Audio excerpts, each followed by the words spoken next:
هي أولا وقبل كل شيء تكريم لعبقرية إفريقيا وشبابها المتألق، فهي تمثل بالنسبة لي اعترافا بالاختيارات التي انتهجتها من أجل توفير الظروف الكفيلة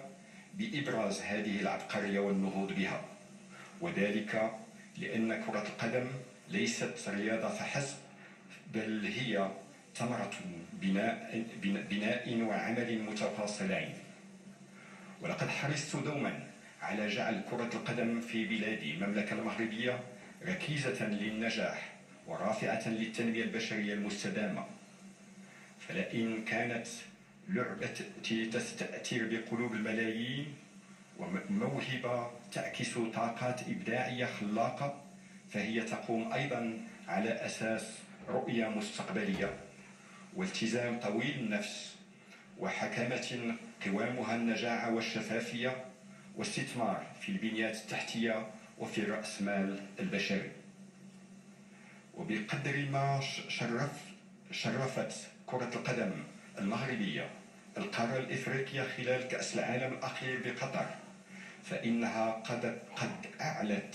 من شأن القيم الإنسانية المتمثلة في روح المثابرة ونكران الذات والدفع بالقدرات الذاتية إلى أقصى الحدود، وهي القيم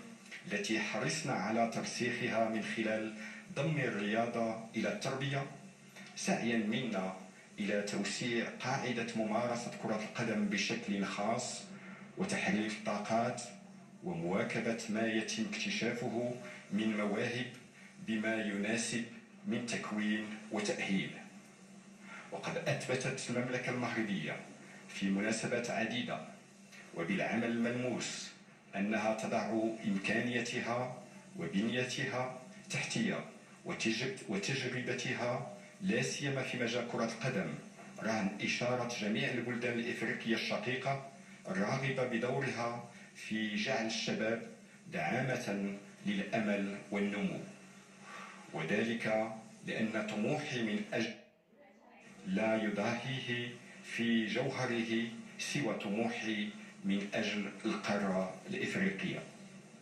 أصحاب المعالي والسعادة، حضرات السيدات والسادة،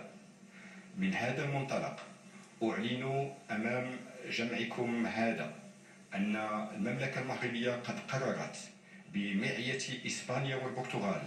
تقديم ترشيح مشترك لتنظيم كأس العالم لسنة 2030،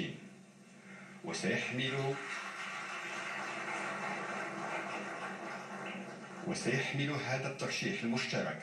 الذي يعد سابقة في تاريخ كرة القدم عنوان الربط بين إفريقيا وأوروبا، وبين شمال البحر الأبيض المتوسط وجنوبه، وبين القارة الإفريقية والعالم العربي والفضاء الأورو المتوسطي. كما سيجسد أسمى معاني الالتئام حول أفضل ما لدى هذا الجانب أو ذاك، وينتصب شاهدا على تضافر جهود العبقرية والإبداع وتكامل الخبرات والإمكانات. والسلام عليكم ورحمة الله تعالى وبركاته. وحرر في يوم الخميس 16 شعبان 1444 هجرية موافق ل 9 مارس 2023 ميلادية محمد السادس ملك المغرب.